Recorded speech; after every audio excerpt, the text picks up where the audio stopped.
Hola, muy buenas noches a todos. Deseo que se encuentren perfectamente muy bien en este lindo día. Bienvenidos todos al octavo Congreso Internacional de Psicología e Inmunología Clínica Profesional. Hoy tenemos una gran ponente de Colombia, de Bogotá, a la psicóloga Marly Acevedo. Es psicóloga clínica, terapeuta en referentes internacional en prevención del suicidio, representando a Colombia con una trayectoria profesional dedicada a la protección de la vida, de la sanación emocional y profunda y la promoción de la salud mental desde una mirada integral, ética, humanizada. Cuenta con una amplia experiencia clínica en la atención de población infantil, adolescente y adulta, abordando problemáticas como el trauma psicológico, la depresión, la ansiedad, las heridas emocionales tempranas y las crisis vitales. Es autora del libro Regresa a ti, con una obra que articula la práctica clínica con la reflexión terapéutica, invitando a comprender el pasado como un maestro y no como una cárcel, y promoviendo y fortaleciendo el amor propio, el sentido de la vida y la resiliencia. El tema de ella hoy va a ser la adicción como intento de regulación emocional, lo que el síntoma quiere decir. Así que bienvenida y ya este espacio es tuyo. Y gracias a los que están ahí. Bueno, Doc, muchas gracias. Bienvenidos a todos. Gracias por esa presentación. Voy a empezar en este momento por la última diapositiva, con el fin de que al final podamos realizar un detalle que les tengo, el cual consiste en una regla eh, general. ¿Cuál es? Que vamos a realizar en este momento el escaneo de este código QR. Vamos a tomarle un pantallazo a este congreso y lo vamos a publicar en nuestras redes sociales donde me van a etiquetar. Es importante que me sigan en la red social para que puedan eh, eh, etiquetarme y al final, después de la conferencia, estaré rifando para los que cumplieron con la etiqueta y el seguimiento, estaré regalando mi libro de manera digital. Entonces, en este momento se los dejo ahí en pantalla un minutico más para que lo alcancen a escanear.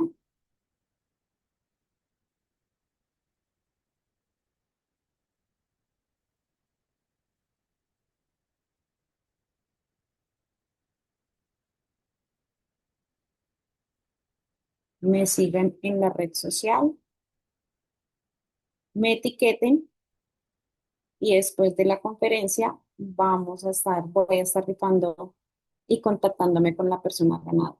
¿Cómo realizo esta rifa? A través de una aplicación que yo manejo, el cual quedaría transparente. Estaré tomándole el pantallazo en el momento que la aplicación me dé el resultado de las personas que realizaron esto. Bueno, dando en este momento inicio a este gran evento por tiempo, entonces vamos a compartir lo que es la adicción como un intento de regulación emocional. ¿Por qué traemos en este momento a colación todo el tema de las adicciones? Porque cuando nosotros durante mucho tiempo hablamos de las adicciones, el foco estuvo y está siempre puesto casi exclusivamente en lo que es la sustancia psicoactiva o lo que es la conducta, lo que consume la persona, cuánto está consumiendo y con qué frecuencia consume. Y desde allí se construyeron discursos centrados en el control de la abstinencia y en muchos casos lo que es el juicio. Sin embargo, esta mirada resulta un poco insuficiente de cuando entramos a un consultorio o cuando nos enfrentamos a una persona que está bajo cualquier adicción, ya sea psicoactiva, ya sea de consumo digital, adicción a las redes, adicción a la pornografía, adicción al sexo, adicción a las sustancias psicoactivas, cualquier tipo de adicción. Y allí lo que encontramos son historias de vida que están profundamente marcadas por un dolor emocional. En la práctica clínica, y lo hablo desde la clínica, ya que en sala tenemos profesionales de la salud mental, terapeutas y demás, y para los que no, puedan conocer un poco más de desde cómo se trabaja y cómo se reacciona desde lo clínico. Y la adicción rara vez aparece sola. Suele estar acompañada de ansiedad crónica, de tristeza persistente, de historias de abandono, de vínculos inseguros, de traumas no elaborados o quizás de una profunda dificultad para nombrar lo que se siente. Y muchas personas con conductas adictivas no aprendieron a regular esas emociones, aprendieron fue en cambio a sobrevivir como pudieron, con lo que tenían. Y por eso hoy quiero invitarlos a que podamos cambiar la forma en la que miramos la adicción, a dejar de verla únicamente como un problema de consumo y empezar a comprenderla como un intento de regulación emocional.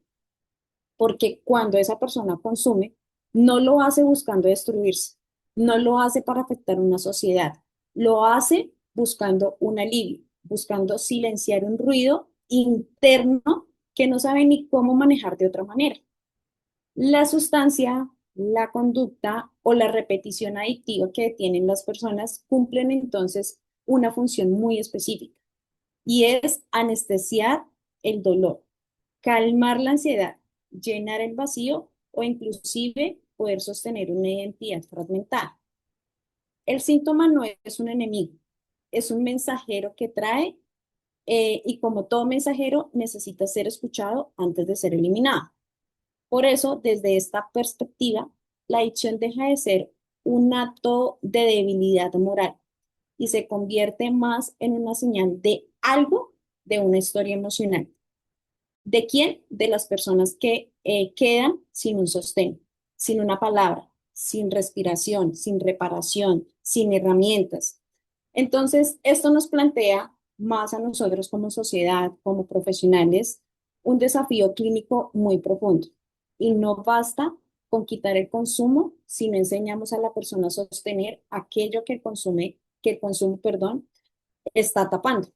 Entonces, esta ponencia la traigo como propuesta para recorrer la adicción desde una mirada mucho más humana, mucho más clínica, mucho más social, mucho más integradora, entendiendo que el síntoma como una estrategia de supervivencia emocional, porque solo cuando comprendemos para qué alguien consume, podemos acompañar procesos de cambios reales, independientemente si somos profesionales o no podemos llegar a entender el por qué existe consumo en una persona. Entonces, aquí es donde ya entramos en nuestro primer punto, cuando una persona eh, entra a generar un consumo, la adicción como estrategia de supervivencia emocional. Y cuando hablamos de adicción como estrategia de supervivencia emocional, estamos diciendo algo muy fundamental, y es que la persona no consume para dañarse, consume para poder seguir viviendo con el dolor que no sabe manejar. Y en muchos casos el consumo aparece en momentos donde el mundo interno se vuelve insoportable y la persona no cuenta con los recursos emocionales suficientes para regularlo, sobre lo que siente, sobre la sustancia, sobre la conducta, sobre lo que se esté presentando en ese momento. Se convierte más en una herramienta de emergencia para esa persona. Y no es una elección libre, es una respuesta que esa persona aprendió frente al desborde emocional. Desde una mirada más empática, la adicción cumple una función en este momento más adaptativa inicialmente. ¿Por qué? Porque esto permite reducir la intensidad del malestar, generar una sensación momentánea del control, apagar emociones que resultan amenazantes para esa persona y quizás evitar el contacto con recuerdos muy dolorosos, porque aquí sostienen el funcionamiento diario cuando el mundo interno para ellos está fragmentado. Por eso es importante entender que su origen de la adicción fue una solución que ellos encontraron en el momento, más no el problema. Aquí el problema aparece cuando esa solución quedó rígida en una crónica encerrada y empieza a generar más daño que alivio. Pero esto ocurre mucho después de que el consumo cumplió con una función más protectora. Muchas personas con adicción crecieron en entornos donde las emociones no eran validadas, donde expresar el dolor era un castigo o era ignorado, se expresaba madurez emocional muy temprano, hubo roles invertidos o quizás un abandono afectivo. Y por eso, en estos contextos, no se aprende a sentir, se aprende a aguantar, a sobrevivir. Y aguantar tiene un límite. Y cuando el sistema emocional colapsa como una bola de fuego que va creciendo y que ya llega al punto de que esa bola de fuego creó un incendio interno, empezarlo a apagar es donde entra este tipo de anestesias para ellos. Y el consumo es donde aparece como la vida rápida para no sentir, para sentirse menos. Entonces, desde la clínica, desde mi profesión como psicóloga, esto nos obliga, o más bien nos invita como profesionales a cambiar una mirada. Y desde la psicología, entonces, nos invita a un entorno social para poderlo mirar desde una manera más empática. Cuando nos encontramos una persona ciudadana, habitante de calle, por ejemplo, están dentro de este tipo de personas que son adictas a cualquier tipo de sustancia, a cualquier tipo de adicción que mencionaba anteriormente. Entonces, si tratamos la adicción únicamente como una conducta disfuncional, reforzamos la vergüenza, reforzamos una culpa, dos emociones que paradójicamente pudieron haber mantenido un ciclo adictivo en la persona. En cambio, cuando la entendemos como una estrategia de supervivencia, abrimos la puerta. ¿Y la puerta de qué? De la compasión terapéutica, de la compasión social, de una intervención mucho más profunda, de poder entender ese entorno y podamos vincularnos para poder ayudar a resignificar esa historia de vida que quedó fragmentada. Esto no significa que nosotros justifiquemos un daño, ni vamos a minimizar las consecuencias del consumo.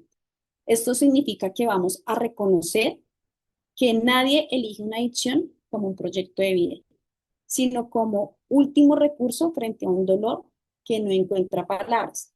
Por eso en terapia, más que preguntar por qué consume, es más recomendable y resulta clínicamente más útil poder empezar a indagar preguntando, por ejemplo, en qué momento de su vida el consumo se volvió necesario. ¿Qué estaba pensando esta persona emocionalmente cuando apareció el consumo en su vida? ¿Qué tipo de alivio le dio al inicio? ¿Qué emoción estaba en ese momento donde se volvió insoportable sin la sustancia? Cuando nosotros logramos responder este tipo de preguntas, el síntoma deja de ser un enemigo y se convierte en un mapa, en un rompecabezas. Y ese mapa o ese rompecabezas nos conduce a la historia emocional del paciente, a sus heridas, a sus creencias, a sus recursos aún no desarrollados. Entonces, en este sentido, el trabajo terapéutico, creo que en sala hay personas que trabajan en fundación de rehabilitación.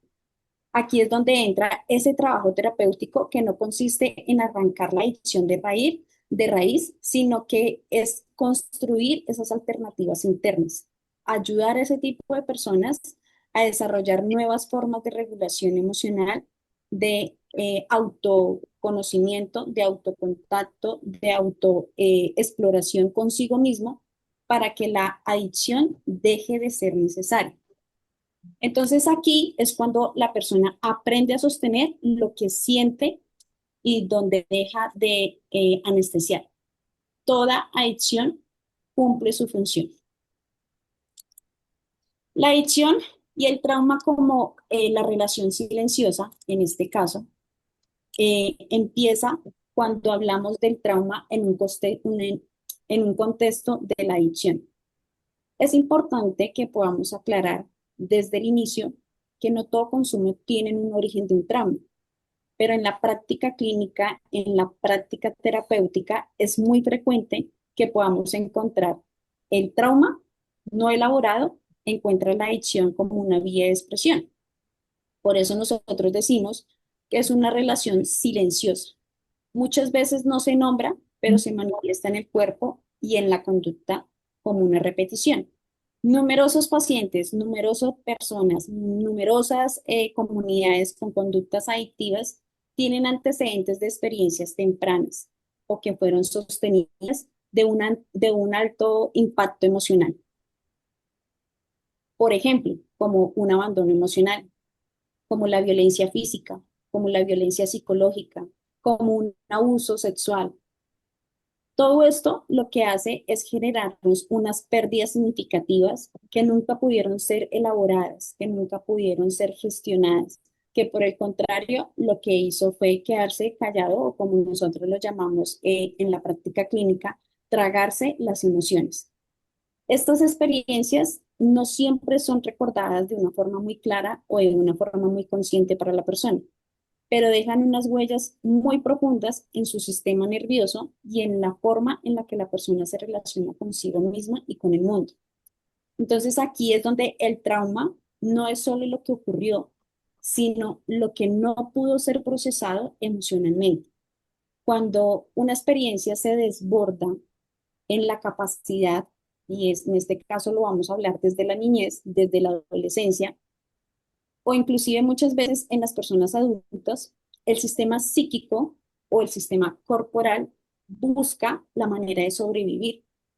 Y en este intento se activan respuestas de una lucha huida, de un congelamiento emocional, de una disociación psíquica, que si se cronifica o se generan, empieza a armarse. Aquí es donde se empiezan a generar los patrones de hiperactivación o de desconexión emocional. La hiperactivación en el cuerpo permanece en modo alerta, siempre están en alerta. La persona vive con ansiedad, con tensiones musculares, con insomnio, con irritabilidad, con una sensación permanente de peligro. Y la desconexión, en cambio, lo que hace es predominar el adormimiento emocional. La sensación de ese vacío, de esa apatía, de esa dificultad para poder sentir placer o satisfacción personal, social, profesional, todo lo que pueda implicar el estado integral de las personas. Entonces, estos ambos estados resultan profundamente desgastantes y difíciles de sostener sin ayuda. En este contexto donde la sustancia o la conducta adictiva aparece como un regulador externo del sistema nervioso, es donde para quién vive o para qué se genera esa hiperactivación. El consumo puede generar calma, puede relajarlos, puedes darle en ese momento una sensación de seguridad. Para quien vive en esa desconexión, esto se puede devolver como una sensación de presencia, de intensidad, de evitabilidad, de esa necesidad que lo necesito siempre. Entonces la adicción no es la cura del trauma, pero sí alivia momentáneamente sus efectos. Yo personalmente lo llamo la anestesia emocional. Y muchas personas que no consumen para sentirse bien, sino que dejan de sentirse mal, o en algunos casos para sentirse algo cuando ya no sienten nada y quieren sentirse cómodos. Entonces, desde esta perspectiva, el consumo deja de ser un acto impulsivo y se convierte en una respuesta comprensible frente a un sistema nervioso que no ha encontrado ninguna otra forma de autorregulación sino esa, la adicción o la reacción a la conducta. Un aspecto clave es que el trauma cuando no se elabora tiende a repetirse. Es como cuando hablamos de un duelo no elaborado. Aquí es donde se repiten los vínculos en las elecciones, en el cuerpo, también en el consumo, en cómo voy a actuar, todo el tema integral que nos da la reacción. Y la adicción se vuelve entonces una forma de eh, retraerme, de contenerme, una repetición inconsciente del intento de controlar aquello que en su momento fue incontrolable. Por eso cuando abordamos la adicción sin mirar un trauma, muchas intervenciones clínicas fracasan, muchos procesos terapéuticos fracasan. Por eso las personas se resisten a generar los procesos de rehabilitación. Más adelante hablamos sobre el tema de la abstinencia. Por eso las personas que si están acá de la Fundación de Rehabilitación, estos son los desafíos que ellos presentan. No porque el paciente no quiera cambiar, sino porque le estamos pidiendo que suelte su principal herramienta de supervivencia. Y ahí estamos cometiendo un error, porque no le estaríamos ofreciendo una alternativa real. Quitar la sustancia sin trabajar un trauma deja al sistema nervioso expuesto y lo que hace es desregularlo y vulnerar a la recaída. Desde lo clínico, esto nos genera una reflexión y nos invita para que podamos intervenir de una manera más profunda e integradora. No se trata de revivir el trauma, no se trata de revictimizar, se trata de que podamos reconocer, darle un sentido, darle el nombre, regular el cuerpo y poder reconstruir la seguridad interna de la persona. Cuando el paciente aprende a autorregularse, la adicción pierde su función. Y es por ello que deja de ser necesaria. No todo consumo es un trauma, pero todo trauma no elaborado busca una salida de alguna manera. Y muchas veces esa salida ha sido la adicción. Cuando el consumo entra como un tema de anestesia emocional, una de las ideas más importantes para poder comprender la adicción es esta. El consumo no busca un placer, busca un alivio. Y aunque en los inicios pueda haber curiosidad o sensación de un disfrute, en la mayoría de los procesos adictivos, ese componente desaparece rápidamente. Lo que permanece es la necesidad de no sentir. Y en este caso, desde lo clínico, desde la psicología clínica, cuando nosotros escuchamos a los pacientes con atención, generamos una escucha activa tanto visual como auditiva, encontramos frases muy recurrentes donde dices, no consumo para estar bien, consumo para dejar de estar mal. ¿Qué hace esta frase? Que aquí resume con claridad la función de la adicción como la anestesia emocional. Por eso yo lo llamo de esa manera, anestesia emocional. Y esta famosa anestesia no es una cura. Esto no resuelve, esto no transforma, solo adormece el dolor que hay internamente. De la misma manera en el que el consumo no sana ese dolor emocional, pero sí permite silenciarlo de manera temporal. El problema es que, como toda anestesia, su efecto es pasajero y con el tiempo necesita dosis cada vez mayores para lograr el mismo resultado.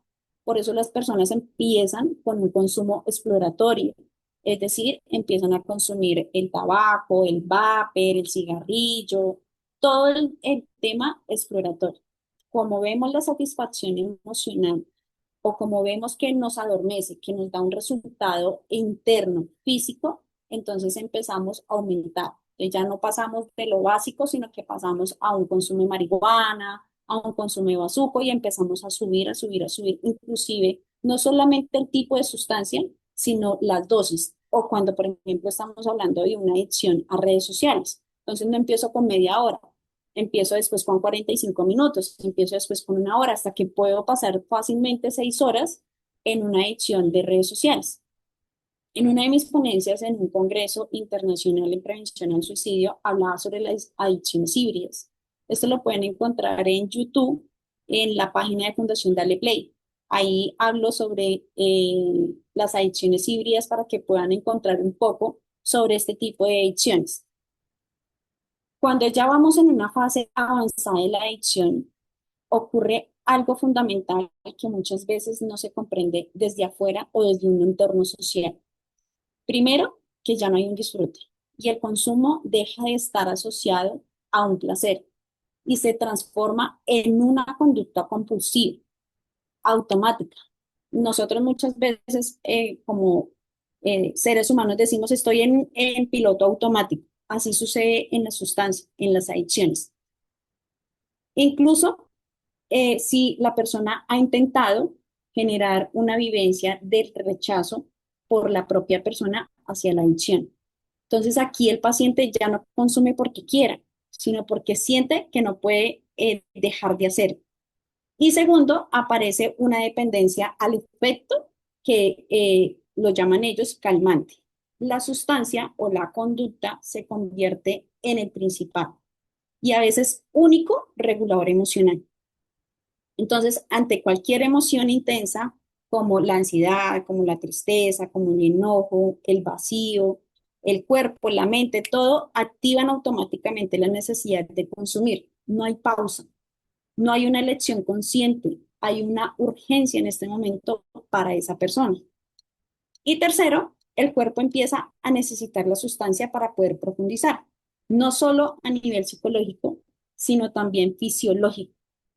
Sin consumo aparecen síntomas de las famosas abstinencias, la desregulación emocional, la irritabilidad, las angustias intensas, la sensación de un desborde.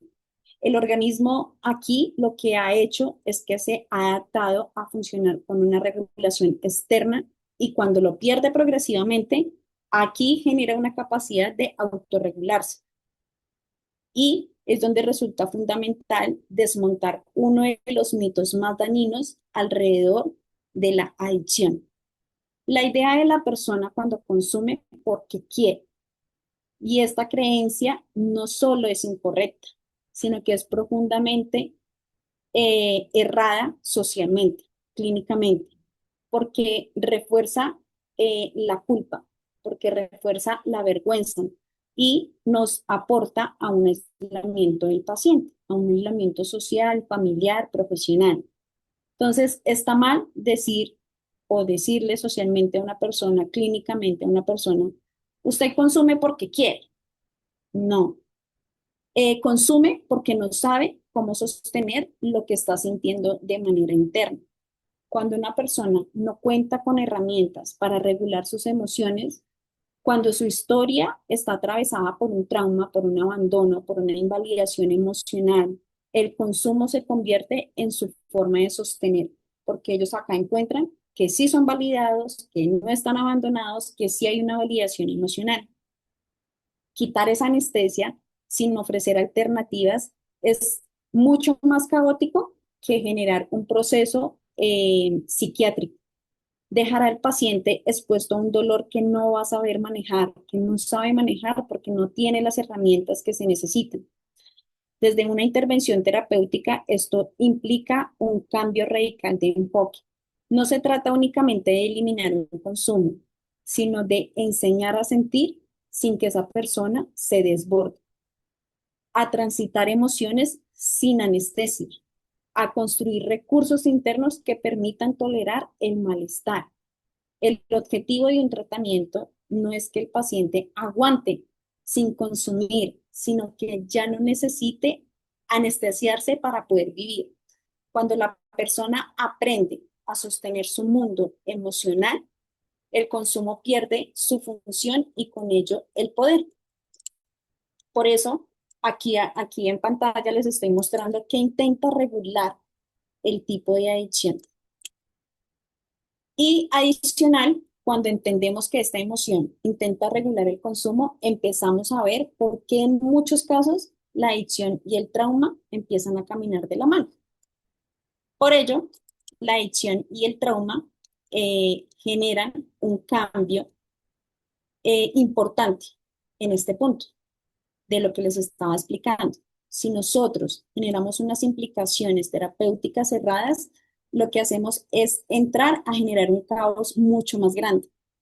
Por eso también es importante que nosotros podamos especializarnos, conocer, estudiar sobre el tema de las adicciones, las reacciones fisiológicas que esto puede llegar a traer.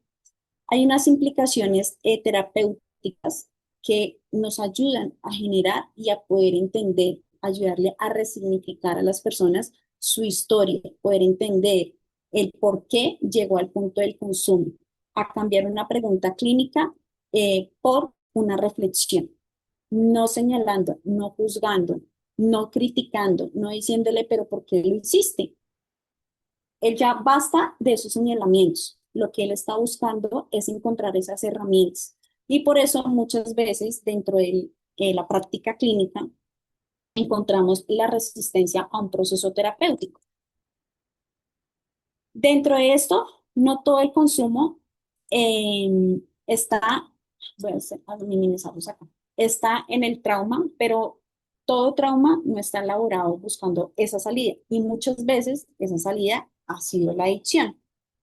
Y dependiendo de esto, el consumo, el consumo entra como esa anestesia emocional que les estaba mencionando. Cuando nosotros no entendemos una historia de vida, cuando nosotros no logramos entender esa línea de vida emocional de la persona, no vamos a entender el por qué llegó al punto del consumo. Y si no logramos entender por qué llegó a ese consumo o a esa adicción o a esa conducta, no vamos a poder darle esas herramientas que la persona está buscando. Y aquí es donde no sabe cómo sostener lo que está sintiendo de manera interna.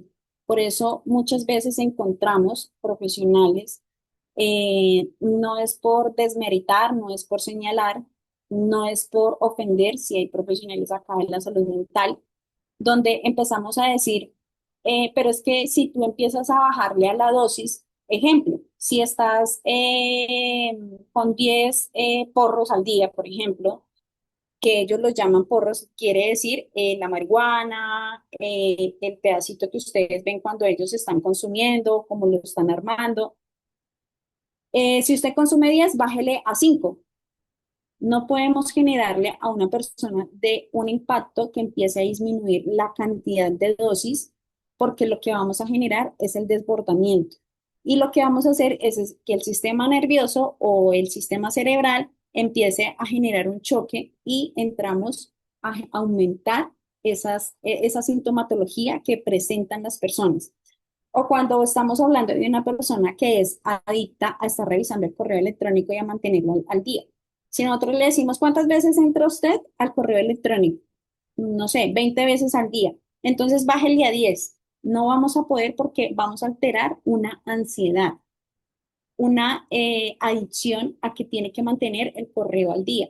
O, por ejemplo, las personas que están en este momento adictas a mantener el chat del WhatsApp al día, que van eliminando conversaciones, que van eliminando los chats, que van vaciando las conversaciones de los contactos. Esas son adicciones de pronto de una sintomatología o de un trauma adicional que podríamos estar hablando. Y aquí es donde entra las implicaciones terapéuticas. Cuando nosotros cambiamos esa forma de poder comprender la adicción, necesariamente debemos cambiar la forma en la que vamos a intervenir. El proceso terapéutico, el proceso clínico, no se transforma solo con técnicas, sino con las preguntas como las hacemos y las que hacemos. Las preguntas guían la relación terapéutica y definen si el paciente se siente juzgado o se siente comprendido. Ahí estamos realizando una lectura de la persona adicta. Tradicionalmente, lo que se hace internamente, la pregunta ha sido ¿por qué consume? Y esta pregunta, aunque parece neutra, suele activar defensas en la persona. Entonces empiezan las culpabilidades, la justificación, la reacción, inclusive podemos llegar a tener desbordamientos emocionales ahí entrando en una crisis.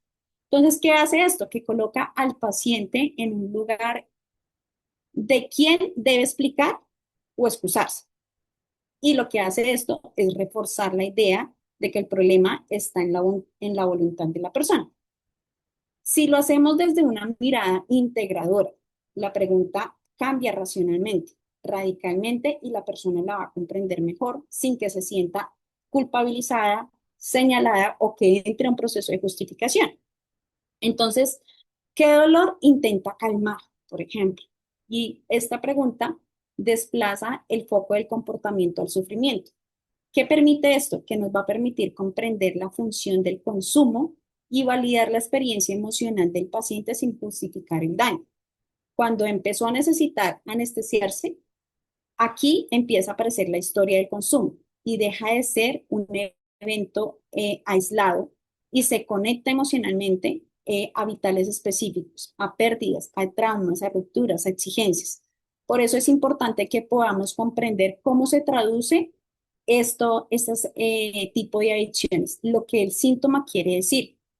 Por temas de tiempo, voy a hablar un tema sobre lo que qué quiere decir la adicción, qué quiere decir la sintomatología que me está presentando mi paciente o la persona con la que yo estoy interactuando.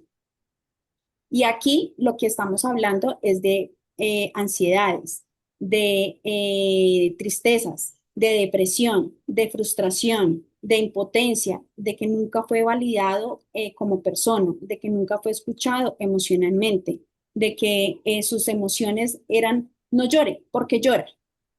Llorar es para débiles. Ir al psicólogo, por ejemplo, ir al psicólogo es para locos. Y entonces estamos empezando a generar un estigma ahí y un tabú donde empezamos a encerrar. Por ello es donde aparece el tema emocional. A reconocer lo que siente, empezamos a enseñar esa regulación emocional, a regular una activación del sistema nervioso, a transitar emociones intensas sin que desbordemos a la persona, a encontrar un alivio sin anestesia. Si trabajamos la historia de vida, el consumo casi nunca comienza en el presente, empieza a trabajarse desde la historia de vida que permite que la persona comprenda el origen del síntoma, que pueda elaborar experiencias traumáticas, a romper patrones de repetición, a integrar partes de la identidad fragmental. ¿Y qué hace esto? Que nos ayuda a resignificar la historia. Esa historia que atrás lo que dejó fueron heridas, abandonos, heridas emocionales que nunca fueron gestionadas, incluyendo cuando una persona, no hablemos de adicciones de sustancias psicoactivas, sino que hablemos de una adicción, por ejemplo, a estar viendo Netflix. Si una persona 24 horas, de las 24 horas, 18 está viendo Netflix, ahí hay una adicción. Ahí, ¿qué está tratando de gestionar la persona? ¿Por qué ese aprovechamiento del tiempo libre de esa persona está en este punto, en este tipo de adicción? Espero que esto hubiera sido algo profundo, algo rápido, algo que en donde se pueda comprender. Ojalá, doctor Harley, se pueda dar otra versión para que podamos encontrar y entender un poco más sobre el mundo de las adicciones, porque esto es un mundo gigantesco donde podemos durar tiempo y tiempo y tiempo hablando. Sí, Gracias. gracias a usted por su tiempo y por la ponencia. Excelente, sí. Esto es un tema súper largo, porque yo también trabajo esa parte de las adicciones, pero a través de la hipnosis clínica y la ayurveda. Entonces, hay mucho que hablar. Muchas gracias, maestra y psicóloga Marley Acevedo, por su ponencia, por su presentación, y muchas gracias a las personas que estuvieron ahí. Bendiciones, feliz noche. Bye.